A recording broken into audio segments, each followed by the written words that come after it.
পারে না। এখন সে সেজদায় গিয়ে বাংলায় যদি আল্লাহকে বলে ফেলে, আল্লাহ আমার সন্তানটা অসুস্থ, তাকে শেফা দিয়ে দাও, আল্লাহ আপনাকে শুনবেন না? এই ভাষাকে আল্লাহ সৃষ্টি করেন নাই? আমরা ইসলামকে সহজ করে দেই। রমজানে তারাবির নামাজে বেশি বেশি দোয়া করবেন এবং রোজা রাখা অবস্থায় আপনি বেশি বেশি দোয়া করবেন। তিনজন ব্যক্তির দোয়া ফেরত দেওয়া হয় না। তিনজন ব্যক্তির দোয়া ফেরত দেয়াই হয় না।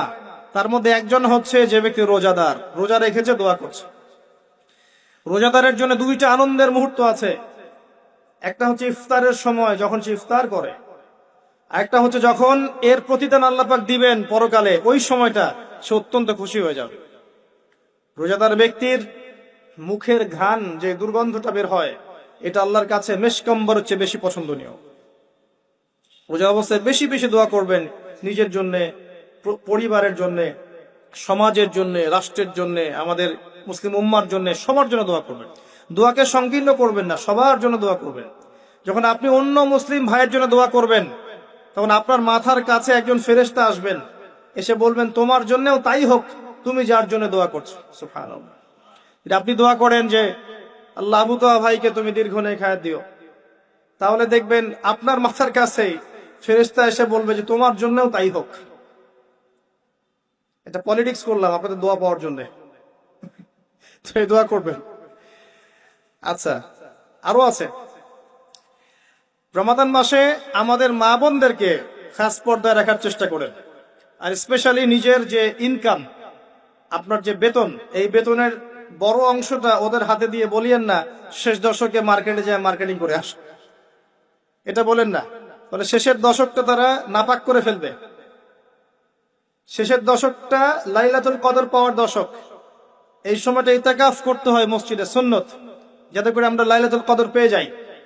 আর শেষের দশকে আপনি দেখবেন মুসলিমরা বেশি বেশি হাট বাজার করছে, মার্কেটিং করছে, ঈদের শপিং করতে হবে।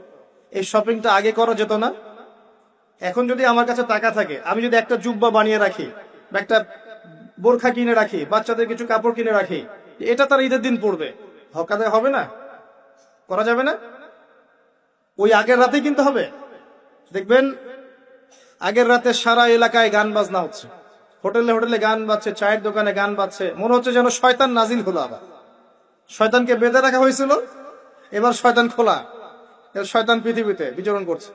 প্রত্যেকটা দোকানে দোকানে শয়তান, গান বাজতেছে।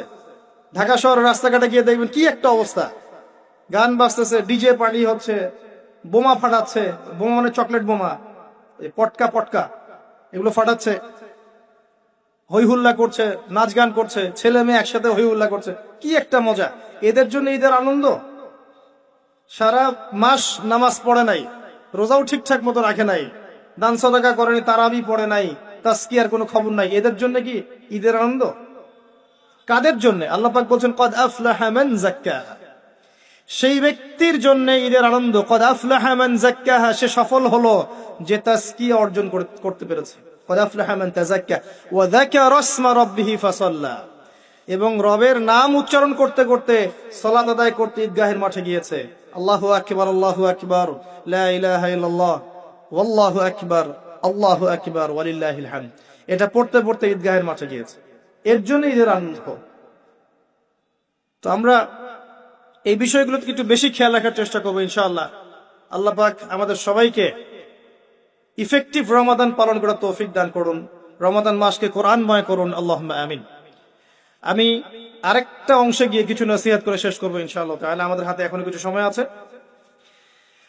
রমজান মাস কোরআনময় মাস। এই কোরআনময় মাসে আপনি কিভাবে কোরআন চর্চা করবেন, আমি একটা এক্সাম্পল দিচ্ছি খালি। মনে করেন আপনি আল কোরআন বিশুদ্ধ করে তেলাওয়াত করতে জানেন না, আপনার জন্য এই মাসের টার্গেট হচ্ছে আপনি এই মাসে কোরআন তেলাওয়াত করা শিখবেন, এতটুকু। মনে করেন আপনি কোরআন তেলাওয়াত করতে জানেন, আপনার জন্য টার্গেট হচ্ছে এই মাসে আপনি পুরো কোরআন একবার খতম দিবেন, প্রত্যেকদিন এক পারা করে পড়বেন। মনে করেন আপনি কোরআনের হাফেজ, তাহলে আপনার টার্গেট হচ্ছে এই মাসে আপনি আল কোরআন শুরু থেকে শেষ পর্যন্ত হিফজটা চর্চা করবেন। এক একজনের দায়িত্ব এক এক রকম। মনে করেন আপনি কোরআনে হাফেজ, আরবি ভাষা বোঝেন, মাশাআল্লাহ, আরবি ব্যাকরণ বোঝেন, কোরআন তিলাওয়াত করতে জানেন, আলহামদুলিল্লাহ। এখন এই মাসে আপনার দায়িত্ব হচ্ছে আপনি কোরআন এর ভিতরে ঢুকবেন, ঢুকে অর্থগুলো গবেষণা করবেন। এক এক মানুষের সেকশন এক এক রকম। এবং যারা স্কলার বিজ্ঞ আলেম তারা কোরআন থেকে গবেষণা করে এই মাসে